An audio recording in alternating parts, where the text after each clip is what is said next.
To enable the President as Commander-in-Chief to cope with these problems when they arise, military demonstrations of our armed strength are held for him, members of his staff, and official observers.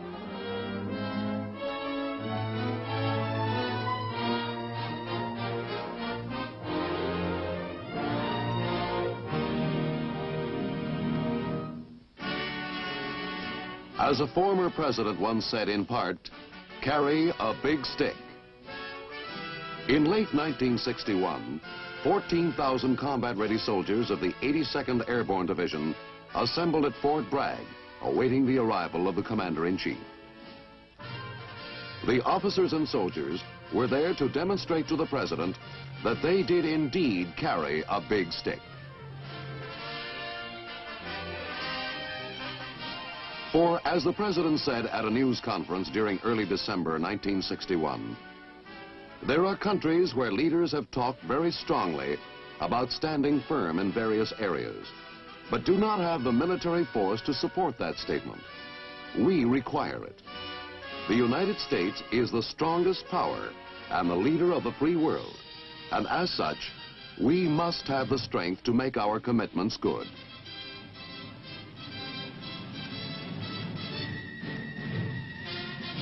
The truth of the President's statement is evident. For while mankind has made great progress on many fronts, it has not made as much in the direction of a lasting peace. If anything, time has brought more ambitious opponents and more deadly weapons of destruction. Like his predecessors, President Kennedy must look to the forces at his command in weighing the problems before him.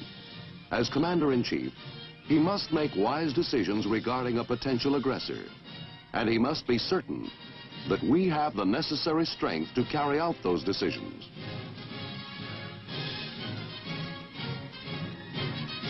Accompanied by his advisors, by the heads of the armed services, along with representatives of allied nations, he will inspect a significant segment of his fighting command. A STRAC unit of the United States Army, the 82nd Airborne Division.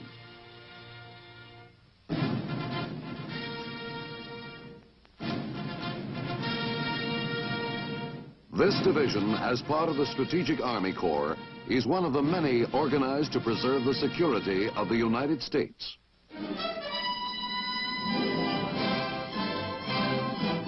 STRAC units are modern, armed with the latest weapons, able to move swiftly to any trouble spot.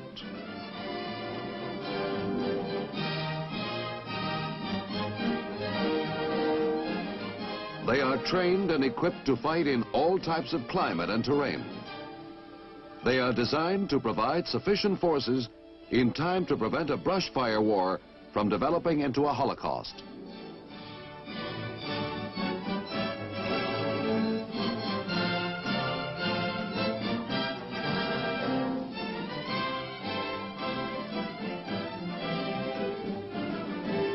The President has stated that he places great emphasis on our ability to face each emergency with confidence, with purpose, and with speed, and with a force sufficient to meet the emergency.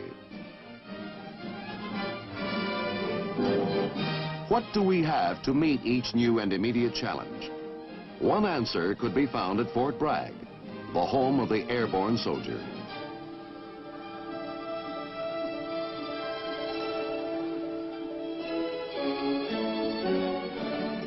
An airborne division, by its very nature, is ideally suited to reinforce American or Allied forces already deployed, or to act as a stabilizing force in any critical area of the world, to move swiftly and fight, where needed, when needed.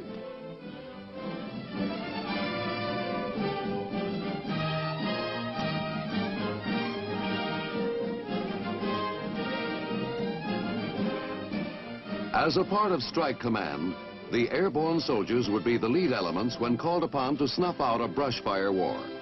Their nickname might well be the Fire Brigade.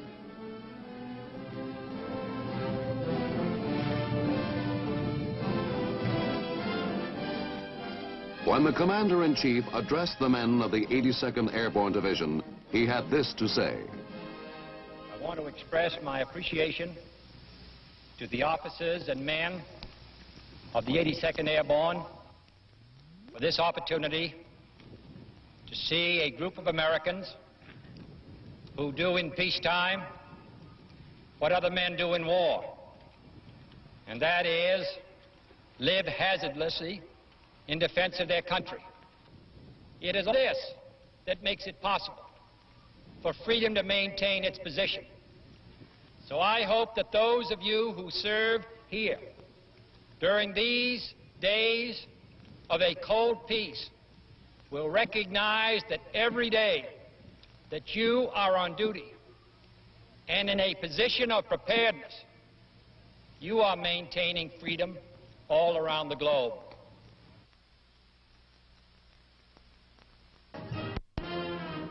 At the conclusion of his address, the fighting power of the 82nd Airborne was paraded before the President.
In the demonstrations which followed, the President had an opportunity to observe how the Army participates in still other types of warfare. Located at Fort Bragg is the Army's Special Warfare Center, where men are trained in psychological operations, in guerrilla warfare, and in counterinsurgency operations.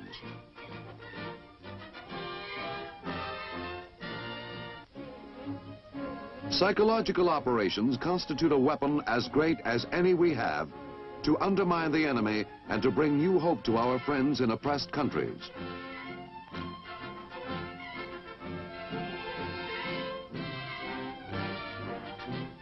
The students at the school are from many different countries, but they all share with us an uncompromising love of freedom. The mission of this group, called Special Forces, is to organize and direct friendly foreign forces in the fight against subversive and insurrectionist activities.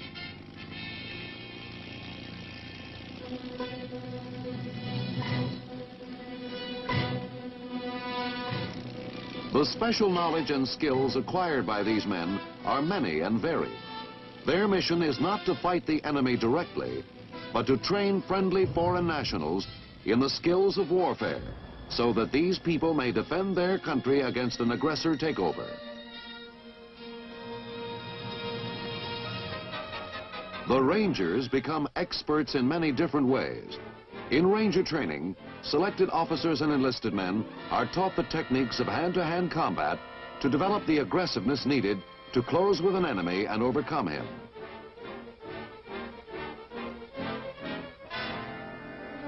The training of a Ranger is realistic and hazardous. His missions include long-range patrols and surprise raids, mostly within enemy territory. He learns mountaineering techniques because he is expected to move quickly and surely, day or night, across any terrain.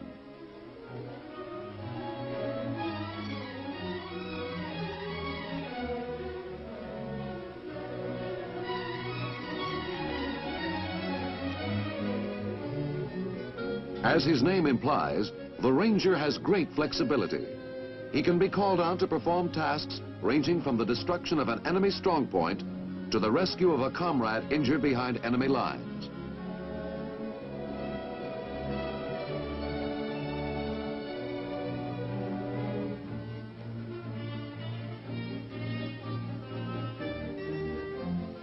He may have to perform these missions in areas of ice or snow, in jungles or swamplands, so he acquires superior tactical know-how and self-discipline.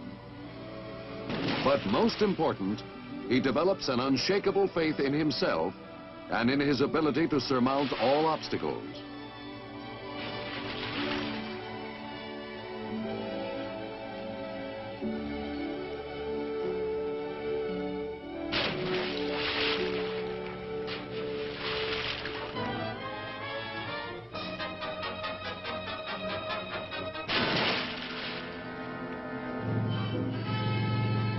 A soldier's ability to move is of vital importance, and the Army is constantly providing equipment to move troops and cargo under all conditions and in all environments.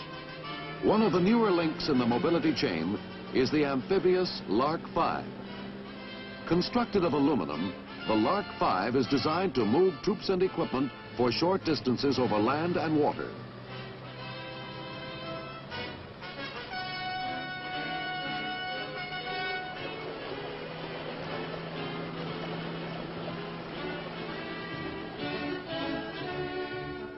The Lark 15 is a heavier model with greater range and capabilities. Descended from the famous Ducks of World War II, the Lark is a versatile over-the-beach carrier.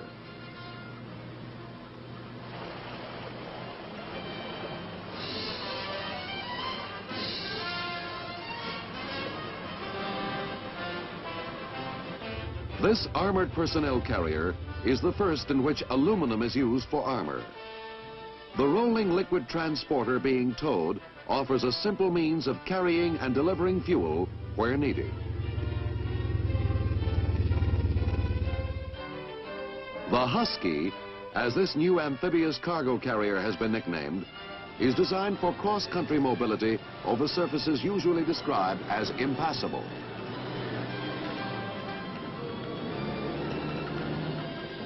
This man wears equipment called the flying belt. This unusual hydrogen-powered device is an experimental one-man rocket with great implications for the future. It will enable soldiers to fly over hills, buildings, and other obstacles that impede their progress.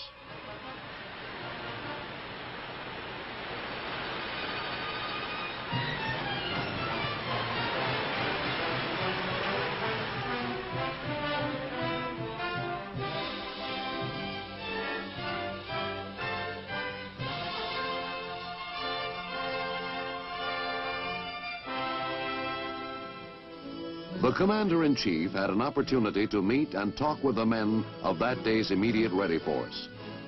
An Immediate Ready Force, or IRF, is a reinforced company of a STRAC Airborne Division, which is always on a 24-hour alert.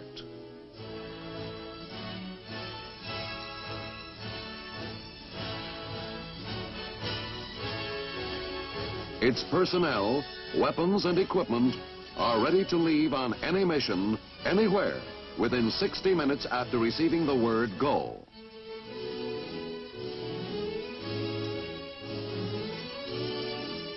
Such an order can only come from one man, the Commander-in-Chief of the Armed Forces of the United States.